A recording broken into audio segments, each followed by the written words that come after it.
So to be submissive does not mean that you stop developing, does not mean that you don't develop your masculine. You want to have a context for its development in an actual relationship, and the apprentice model is the good way to think about it, right?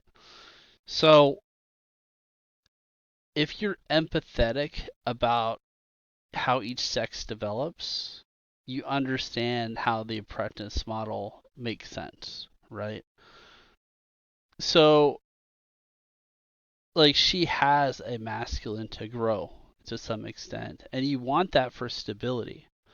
Um, you want that for some level of autonomy and differentiation, but you don't want the stubbornness, you don't want the waste. And the apprentice framework is a good way to think about it, right? So, the strong independent women concept, all fine and dandy until you get masculine responsibilities and authority without paying masculine prices, right? So this guy has spent 30 years where your value is based on your capacity to produce and your integrity and the quality of your work, right? So that's where our value stems from. Her value, like she's been shielded, protected, etc., um, and been on easy mode. And so to expect his competence and his pain tolerance and his maturity without paying that price is an unreasonable expectation. It sets her up for failure. And so but again, you don't want to necessarily go back to, women are just dumb and, aren't developing and aren't growing, etc. That's not healthy, right? Women need to be challenged, need to grow their, people.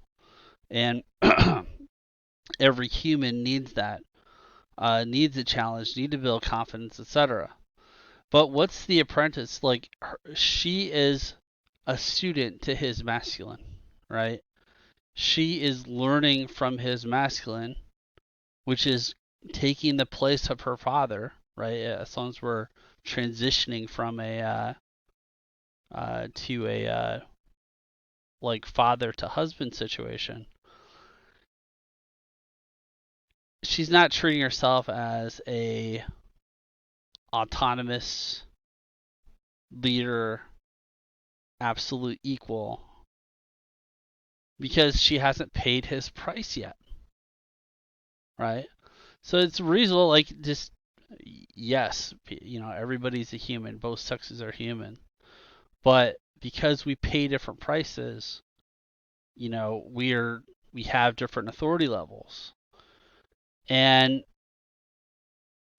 just like you're not giving him the keys to a Lamborghini when he's 14, we know what's going to happen, right? It's just going to get wrecked. He's going to get hurt. That's what you're finding out with a lot of boss babes. Like they can't handle the pressure, the responsibility, and if they're being their own masculine, if they're separate from this apprentice relationship, um, a lot of times their own masculine is insufficient. They're apprenticing themselves or getting their masculine cues from the state or pop culture, and it just ends up being self-defeating. It makes them miserable, and thus you have the modernity where as feminism took root, ironically, women became more and more miserable. So this is a good model, and I think it accommodates for both natural dispositions, right? You're still learning, you're growing, you're still being challenged, you still feel important. Like you are, but you're deferring to his guidance and leadership because of the prices he paid, and that's a natural chemistry. She would be unhappy if he was dependent upon her, generally, if the roles were reversed. So as an energy exchange, and the lifetime learning of the masculine, the student to the masculine apprentice. It's a good model. I mean, and it's a stable foundation. So the normal rhythm is you have easy mode in your 20s, you get married, you're the student to your husband's masculine. You do that for 20 years, and now you start to have your emergence of your own counterbalancing, your own um, full circuit energy, right?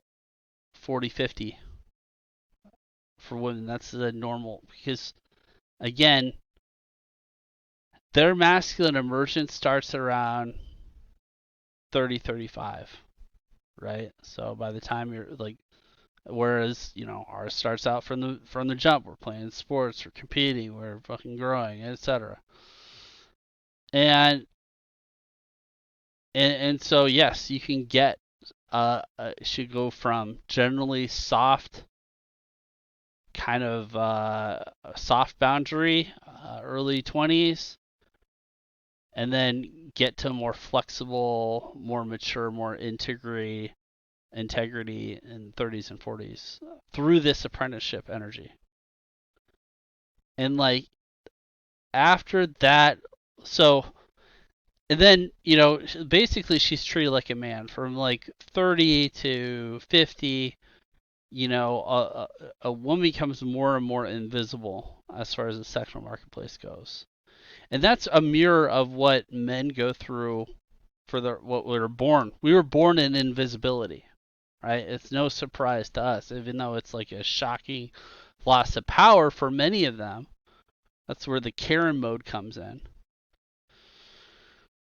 But that is the kind of crucible that allows you to, yes, get more skill, get more confidence, get more growth, eat more pain, etc. Now you can now balance your own feminine. So you're dispositionally feminine, you're experientially feminine. Now you're starting to balance with the other side. Through experience and through direct energetic contact, right? The osmosis of the masculine. Through that um, relationship, right? This is my man. Really, this is my masculine. And with his leadership and guidance, my own integration becomes better and better. When there's no capacity to absorb him as my man, as daddy, right? When that's not there, that energy is fueled somewhere.